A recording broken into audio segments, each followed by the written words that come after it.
তিনি নিজে পালাবার আগে পরিবারের সকল আত্মীয় স্বজনকে পালানোর সুযোগ করে দিলেন। এবং তিনি যখন পালিয়ে গেলেন, এত দুর্ভাগা জাতি, জাতীয় মসজিদের খতিব পর্যন্ত পালিয়ে গেলেন। তার মন্ত্রিপরিষদের সদস্যরা খালে বিলে পালানোর চেষ্টা করলেন।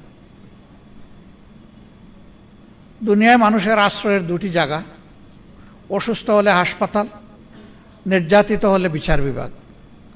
সেই বিচার বিভাগের সর্বোচ্চ স্তর হচ্ছে আপিলেট ডিভিশন। সেই ডিভিশনের একজন বিচারপতি পালাতে গিয়ে কলাপাতার উপরে ঘুমালেন। 90 ভাগ মুসলমানের দেশে অমানবিকভাবে আয়নাগর তৈরি করা হলো। জুলাই জাদুঘর, স্মৃতি জাদুঘর যারা দেখেছেন তারা তার দামি রূপটা দেখতে পাবেন। বাস্তব রূপ ছিল তার চাইতেও কঠিন। আমরা অবাক বিস্ময়ে দেখলাম 15.5 বছর সবাই যারা আমরা নির্যাতিত ছিলাম এখন আছি। একটা অংশ সরকারি দলে, আরেকটা অংশ বিরোধী দলে। একটা দেশ পরিচালনার দায়িত্ব সরকারের, বিরোধী দলের নয়। বিরোধী দলের দায়িত্ব হচ্ছে সরকার ভালো করলে তাকে সহযোগিতা করা, সমর্থন করা। আর সরকার যদি কোনো অন্যায় করে, জনগণের কোনো অধিকার হরণ করে, অথবা যদি খারাপ পথে হাঁটে, তাহলে সরকারকে বাধা দেওয়া, প্রতিবাদ করা। আমরা দেখতে পাচ্ছি 15 বছরের ফ্যাসিবাদী সরকার যে রাস্তায় হেঁটেছে, বর্তমান সরকার সেই রাস্তা ধরেই হাঁটছেন। এই রাস্তা পরিবর্তন করতে হবে। এই রাস্তা ফ্যাসিবাদের রাস্তা, এই রাস্তা আয়নাগরের রাস্তা, এই রাস্তা অসংখ্য মানুষকে বিনা বিচারে খুন করার রাস্তা, এই রাস্তা শাপলা চত্বরে আলিম উলামার উপর হায়নার মতো ঝাঁপিয়ে পড়ার রাস্তা। এই রাস্তা বাংলাদেশের মানুষ এই রাস্তায় কাউকে চলতে দেবে না। সুতরাং বিরত থাকুন। আজকের প্রতিপাদ্য বিষয় আলোচনার রাষ্ট্র সংস্কারে মহানবী সাল্লাল্লাহু আলাইহি ওয়াসাল্লামের নীতি ও আদর্শ। এই আদর্শ রাসূল করিম সাল্লাল্লাহু আলাইহি ওয়াসাল্লামের নিজের তৈরি নয়। এই আদর্শ সিলেক্ট করে দিয়েছেন, তৈরি করে দিয়েছেন স্বয়ং আমাদের স্রষ্টা আল্লাহ রাব্বুল আলামিন। আল্লাহ রাসূল নিজেই বলেছেন, আনা বাশারুম মিসলুকুম, আমি মানুষের মতোই একজন মানুষ, তবে হ্যাঁ, আমাদের মতো মানুষ না। উনি সকলের মধ্যে শ্রেষ্ঠ মানুষ। তফাৎ কি? তফাৎ হচ্ছে আমার কাছে ওহী আসে আর তোমাদের কাছে আসে না। আল্লাহ যা আমাকে হুকুম করেন আমি তাই মানি, এর বাইরে আমি কিছু করি না। অতএব হেরা গুহার প্রথম দিনের দাওয়াত বুকে নিয়ে ওহীর সেই অংশটা, সূরা আল আলাকের এই অংশটা বুকে ধারণ করে তিনি যে ওই হেরা গুহা থেকে জবলে নূরে নেমে এসেছিলেন, ইন্তেকালের আগে তার প্রিয় গুহায় আরেকটি বার তিনি ফিরে যেতে পারেন নাই। কেন পারেন নাই? তখন থেকে তার উপর একটার পর একটা আল্লাহ তাআলার পক্ষ থেকে দায়িত্ব আসতে থাকলো। তিনি কিভাবে এই সমাজকে বদলাবেন। কোন সমাজ? যেই সমাজটি মানুষকে মানুষের স্তরে রাখে নাই, পশুর চাইতে আরো নিকৃষ্ট স্তরে নিয়ে গিয়েছিল। দুনিয়ার পবিত্রতম জায়গা খানায়ে কাবা, যেটাকে বাইতুল আতিক বলা হয়েছে, আল্লাহর জন্য নির্ধারিত সর্বপ্রাচীন ঘর, এই গড়টাকেও তারা অপমানিত করেছে। উলঙ্গ মানুষ, নারী পুরুষ ঘোরাফেরা করত, আর সেইটাকে আবার ইবাদতের নামে চালিয়েও দিত। মূর্তি দিয়ে ঠাসা ঠাসা করে রেখেছিল। তাওহীদের আওয়াজ সেখানে বুলন্দ করার পরিবেশ ছিল না, শেষ করে দেওয়া হয়েছিল। নারী জাতিকে মানুষ গণ্য করা হতো না। যারা কালো তাদের কোনো মর্যাদা ছিল না। যারা দাস তাদেরকে পশুর চাইতে আরো নিকৃষ্ট স্তরে বিবেচনা করা হতো। মদ, জুয়া সেই সমাজের অঙ্গের ভূষণ ছিল। নিরাপত্তা বলে কোনো জিনিস ছিল না।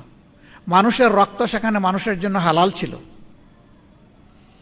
যার গায়ে বল আছে সে দুর্বলের উপর যে কোনো সময় ঝাঁপিয়ে পড়তে পারবে, কোনো বাধা নাই। সেই রকম একটি অসভ্য, উচ্ছৃঙ্খল সমাজকে আল্লাহ তাআলা তার প্রিয় নবীর সোহবতে এবং তার হেদায়েতের মাধ্যমে দুনিয়ার সবচেয়ে সভ্য জাতিতে পরিণত করেছিলেন। হযরতে উমরের মতো মানুষ, তিনি বের হয়েছিলেন আল্লাহ রাসূলকে হত্যা করার জন্য। সেই হত্যাকারীকে আল্লাহ তাআলা ওই সফরেই হেদায়েত দিয়ে দুনিয়ার একজন শ্রেষ্ঠ মানুষে পরিণত করলেন। কোরআন শুধু মুসলমানের জন্য নয়, কোরআন শুধু মানব জাতির জন্যও নয়, কোরআন সমস্ত সৃষ্টির শৃঙ্খলা বিধানের জন্য। এই জন্য মানুষকে শুধু মানুষের উপর দায়িত্ব দিয়ে পয়দা করা হয়নি, মানুষকে পয়দা করা হয়েছে তামাম সৃষ্টির উপর শৃঙ্খলা বিধানের দায়িত্ব দিয়ে। তাই একটা অবুঝ প্রাণীর প্রতি একজন মানুষের কি আচরণ হবে সেইটাও কিন্তু আল্লাহ তাআলা শিখিয়ে দিয়েছেন, কোনো কিছু বাদ রাখেন নাই। এই কোরআনী শাসন যেখানে যখন, অথবা ওহীর শাসন যেখানে যখন প্রবর্তিত হয়েছে, প্রতিষ্ঠিত হয়েছে, সেই সমাজের মানুষ শান্তি এবং সম্মান দুটি জিনিস পেয়েছে। আর যখনই আল্লাহর শিক্ষা থেকে মানবজাতি দূরে সরে গেছে, তখনই অশান্তি এবং অপমান তাদেরকে কাবু করে বসেছে। আজকে বাংলাদেশ সহ বিশ্বের অবস্থা এমনই।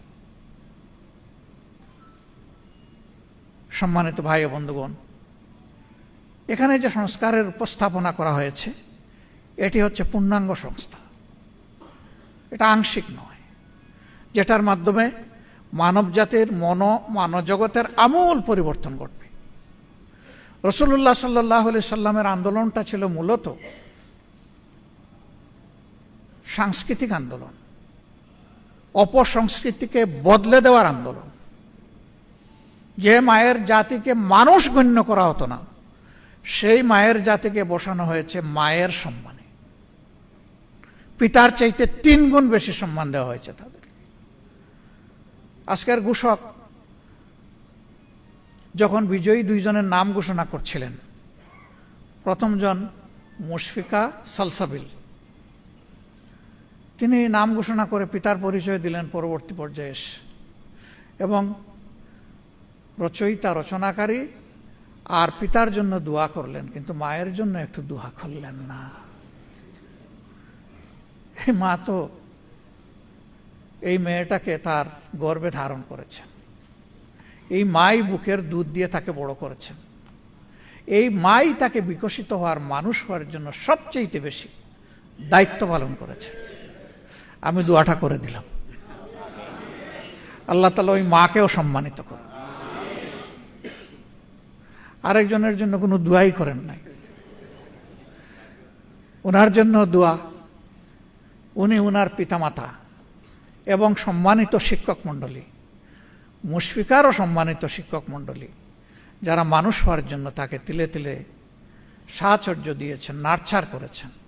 আল্লাহ তাআলা তাদের সকলকে এই দুনিয়ায় এবং পরবর্তী জগতে আল্লাহ তাআলা সম্মানিত করুন। বলছিলাম যে সেই সমাজ ছিল দুনিয়ার সবচেয়ে বর্বর সমাজ। সেই সমাজেই নবী পাক সাল্লাল্লাহু আলাইহি সাল্লাম এসেছিলেন। সমাজের মানুষ কি আচরণ করলো তার সাথে? এত বড় একটা নিয়ামত তারা পেল, জানলো, বুঝলো, তারপরে তার সাথে শত্রুতা করলো, ভয়ঙ্কর শত্রুতা। তাকে জেলে পুরেছে, শেষ পর্যন্ত তাকে হত্যা করারও সিদ্ধান্ত নিয়েছে। দফায় দফায় তার উপর শারীরিক আক্রমণ হয়েছে। আল্লাহ তাআলার ইচ্ছায়, নির্দেশে, ব্যবস্থাপনায় শেষ পর্যন্ত তিনি আপন জন্মভূমি ত্যাগ করলেন চোখের পানি ফেলে ফেলে। হায় মক্কা, হায় কাবা, তোমার সন্তানেরা আমাকে থাকতে দিল না বলেই তিনি মদিনায় প্রবেশ করেছিলেন। এই মজলুম মানুষটি আল্লাহ তাআলার সাহায্যে বিইজনিল্লাহ যখন মক্কায় ফিরে আসলেন, আল্লাহ তাআলা তাকে বিজয়ীর বেশে ফিরে আনলেন। তিনি বিজয়ী সমরনায়ক হিসাবে ফিরে আসলেন, যিনি আল্লাহর ইচ্ছায় তার শত্রুদের চোখে ধুলা দিয়ে, ফাঁকি দিয়ে মক্কা থেকে মদিনায় হিজরত করেছিলেন। এমনকি রাস্তায় বিশ্রাম নিতে গিয়ে গুহায় আশ্রয় নিতে হয়েছিল। আর সেই গুহার একেবারে তলা পর্যন্ত না হলেও মুখ পর্যন্ত পৌঁছে গেছিল তার খুনিরা, হত্যাকারীরা। তার সঙ্গী, সেই কঠিন সময়ের সঙ্গী, প্রিয় বন্ধু এবং পরবর্তী পর্যায়ে শ্বশুর হযরত আবু বকর সিদ্দিক রাদিয়াল্লাহু তাআলা আনহু কেঁপে উঠলেন, চোখ ছলছল করে উঠল। জিজ্ঞেস করলেন, কি হয়েছেন? তিনি বললেন, ভয় পাচ্ছি। কেন ভয় পাচ্ছ? শত্রুদের পা দেখা যাচ্ছে। হে আল্লাহ রসুল, আমি আমার জীবনের জন্য নয়, আল্লাহর নবীর জীবনের জন্য ভয় পাচ্ছি। রাসূল করিম সাল্লাল্লাহু আলাইহি সাল্লাম শান্ত, সৌম্য, দৃঢ় মানসিকতা নিয়ে মিষ্টি হেসে বললেন, আবু বকর, সেই দুই ব্যক্তি সম্পর্কে তোমার কি ধারণা যে দুইজনের সাথে স্বয়ং আল্লাহ আছেন?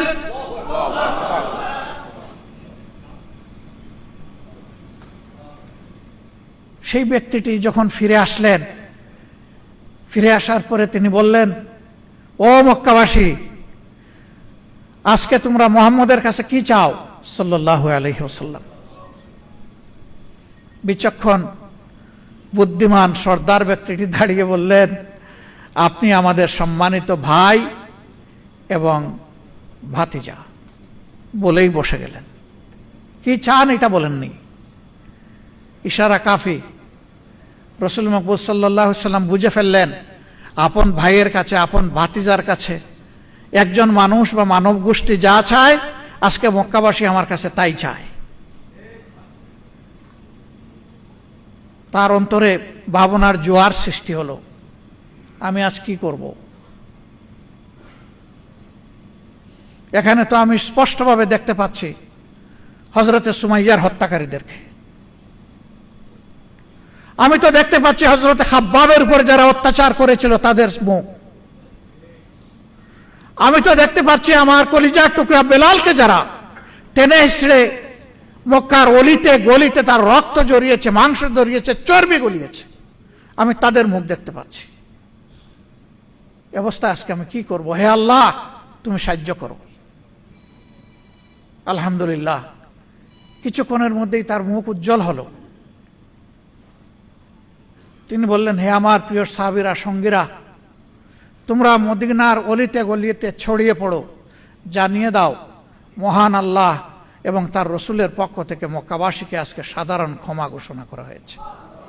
ইল্লা আশারা, 10 জন ছাড়া, তারা ছিল মানুষের, নিরীহ মানুষের খুনি বা হত্যাকারী। আরেকজনের খুন আমি মাফ করে দেওয়ার অধিকার রাখি না। এ হক একমাত্র যে নিহত হয়েছে তার আপনজনের।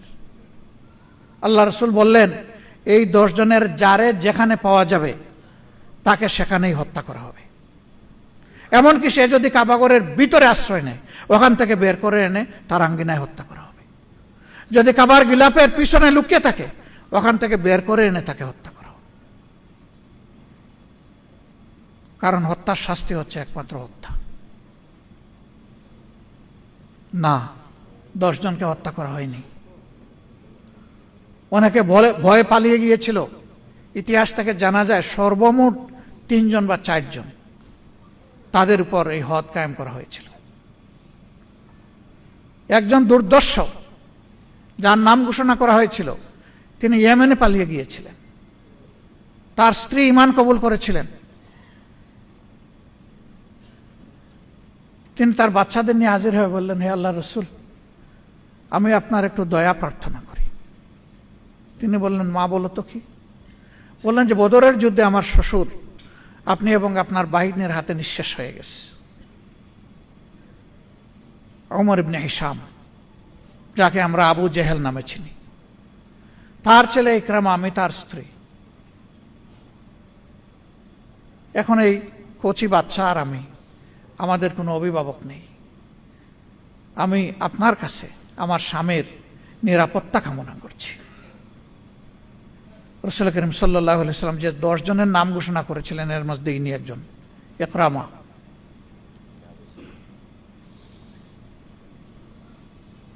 আল্লাহ রসুল কিছু সময় নিয়ে বললেন, একজন মা হিসাবে তোমাকে সম্মান করলাম এবং তোমার অনুরোধও মঞ্জুর করলাম। ইকরামাকে ক্ষমা করে দেওয়া হলো। স্ত্রী গেলেন তাকে নিয়ে আসতে, বলে আমি যাব না। কেন যাব না? মুহাম্মদ সাল্লাল্লাহু আলাইহি সাল্লাম তো নিরাপত্তা দিয়েছেন। কই তুমি পাগল? আমাকে পাইলে মোহাম্মদ রাখবে, টুকরা টুকরা করে ছাড়। স্ত্রী তখন শক্ত হয়ে বলল, অসম্ভব, তোমরা মোহাম্মদের নামে অনেক কিছু বলেছ সাল্লাল্লাহু আলাইহি ওয়াসাল্লাম, কিন্তু তোমরা বলতে পারোনি জীবনে কখনো তিনি মিথ্যা কথা বলেছেন। তোমরা বলতে পারোনি কারো সাথে ওয়াদা দিয়ে তার বরখেলাফ করেছেন। আমার নিজের কানে আমি তার সেই ওয়াদার কথা শুনেছি। তোমাকে আমার সাথে যেতেই হবে, আর যদি তুমি না যাও তাইলে তোমার আমার সম্পর্ক এখানে এসপার ওসপার। স্ত্রীর দৃঢ়তায় স্বামী ফিরে আসলেন। এসে তিনি ঈমানও কবুল করলেন, বায়াতও নিলেন। তার যোগ্যতাকে রাসূল করিম সাল্লাল্লাহু আলাইহি সাল্লাম মূল্যায়ন করলেন। কাতেবে ওহী হিসাবে তিনি নিযুক্ত হলেন। হাদিসের নির্ভরযোগ্য সাহাবী হওয়ার সৌভাগ্য অর্জন করলেন। যুদ্ধের ময়দানে অস্ত্র হাতে নিয়ে অংশগ্রহণ করলেন। যুদ্ধের ময়দানে সেনাপতি হিসাবে যুদ্ধের ঝান্ডা ধারণ করলেন, আর সেই অবস্থায় তিনি শাহাদাত বরণ করলেন। ইসলাম মহত্বের ধর্ম, সমন্বয়ের ধর্ম, ইসলাম ঐক্যের ধর্ম। যারা ইসলামের বিরুদ্ধে প্রপাগান্ডা করে তারা মিথ্যা বলে। ইসলাম ছাড়া দুনিয়ায়, আধুনিক দুনিয়ায় কোনো আদর্শ মানুষকে শান্তি দিয়েছে এর কোনো প্রমাণ কেউ দিতে পারবে না। বরঞ্চ সর্বত্র দুর্বলের উপর সবলের অত্যাচার দিন দিন বেড়েই চলছে। এটাই দুনিয়ার বাস্তবতা। এই বিশ্বকে যদি শান্তির দিকে ফিরে আনতে হয় তাহলে ওই সংস্কারটা লাগবে, যেই সংস্কার আল্লাহ তাআলা তার প্রিয় নবী মুহাম্মদুর রাসূলুল্লাহ সাল্লাল্লাহু আলাইহি সাল্লামের মাধ্যমে মানব সভ্যতায় করেছিলেন। আমরা ওই সংস্কারের জন্য তৈরি হচ্ছি। আমাদের ঈমান দুর্বল হতে পারে, আমাদের প্রস্তুতির ঘাটতি থাকতে পারে, আমরা স্বয়ং দুর্বল হতে পারি, কিন্তু যার হাতে সমস্ত কুদরত কুওয়াত তিনি দুর্বল নন। ইন্নাহু আলা কুল্লি শাইইন কাদির। আমরা সেই মহান কুদরতের উপর ভরসা রাখি, আমরা মুতাওয়াক্কিল। যেমন আফম খালেদ হুসাইন সাহেব বলে গেলেন যে তিনি আস্থাশীল, এই সমাজ বদলাবে। আমিও তার সাথে একাত্মতা ঘোষণা করে বলছি, আমরা গভীরভাবে আস্থাশীল, এ সমাজ বদলাবে ইনশাআল্লাহ। এখন আমাকে নিয়ে না আমাকে বাদ দিয়ে সেটা হচ্ছে প্রশ্ন। যদি এই পরিবর্তনের অংশীদার আমরা সবাই হতে পারি, আমরা সৌভাগ্যবান। আর যদি কেউ না হতে পারি, আমি দুর্ভাগ্যবান, কিন্তু সমাজ বদলাবে ইনশাআল্লাহ তাআলা। আমরা সেই লক্ষণ চতুর্দিকে দেখতে পাচ্ছি, সারা বিশ্বে আমরা দেখতে পাচ্ছি। যখন দুর্বলরা আল্লাহর উপর ভরসা করে দাঁড়িয়ে গেছে, আল্লাহর সাহায্য অবধারিত তাদের জন্য হয়ে গেছে। আমরা সেই আল্লাহর উপর ভরসা রাখি। সেই পরিবর্তনের জন্যই আসুন সবাই মিলে আমরা সমবেতভাবে প্রস্তুতি নেই একটা মানবিক সমাজ গড়ার জন্য, যেই সমাজে প্রত্যেকটি মানুষের মানবিক মর্যাদা প্রতিষ্ঠিত হবে, নারী পুরুষ নির্বিশেষে। মদিনার সনদের কথা আজকের আলোচনায় এসেছে। এর সাথে শোনায় সুহাগা হতো যদি বিদায় হজ্জের ভাষণের সারবস্তু এখানে সংযোজিত হতো। তবে যেহেতু সংস্কারের সাথে বিষয়টা রিলেট করে, এই জন্য সম্ভবত এটাকে হাইলাইট করা হয়েছে। যেখানে কালো আর দল, যেখানে আশরাফ আর আতরাফ, যেখানে আরব আর আজম, সব কিছুকে আল্লাহ রাসূল পায়ের তলায় ফেলে দিয়েছিলেন, সেই বিশ্বটাই আমরা দেখতে চাই। আল্লাহ তাআলা ওই বিশ্বটা আমাদেরকে দান করুন। এবং প্রিয় বাংলাদেশ, কোরআনের আলোকে আল্লাহ তাআলা রাঙিয়ে দিন, যেখানে দল মত জাতি ধর্ম নির্বিশেষে সমস্ত মানুষ শান্তি পাবে এবং নিশ্চিত নিরাপত্তা ভোগ করবে, যেখানে জাস্টিস সবার জন্যে এবং সমান হবে, কারো জন্য এটি আর কারো জন্য ওটি হবে না, সবার জন্য সমান হবে। সেই দেশটাই আল্লাহর দরবারে আমরা, মহান আল্লাহর দরবারে আরজ করছি, আল্লাহ যেন আমাদেরকে সেই দেশটাই দান করেন। আজকের এই সেমিনারকে আল্লাহ কবুল করুন। আয়োজনে কোনো ভুল হলে আল্লাহ ক্ষমা করুন। যা কিছু মাবুদের দরবারে পছন্দ হয়েছে আল্লাহ তা কবুল করুন, বরকতময় করুন। আমাদের প্রত্যেকটি নেক পদক্ষেপকে আল্লাহ তাআলা তার সাহায্যের হাত বাড়িয়ে শক্তিশালী করে দিন। আমরা কোনো ভুল করলে আল্লাহ আমাদের ইসলাহ করে দিন, এবং মঞ্জিলে মকসিদে পৌঁছার পথে যত বাধা আসবে এককভাবে শুধু আল্লাহ তাআলার উপর ভরসা করে সেই বাধাগুলা মাড়িয়ে যাওয়ার তৌফিক আল্লাহ তাআলা আমাদেরকে দান করুন। নাসরুম মিনাল্লাহি ওয়া ফাতহুন করিব ওয়া বাশশিরিল মুমিনিন। আসসালামু আলাইকুম ওয়া রাহমাতুল্লাহি ওয়া বারাকাতুহু।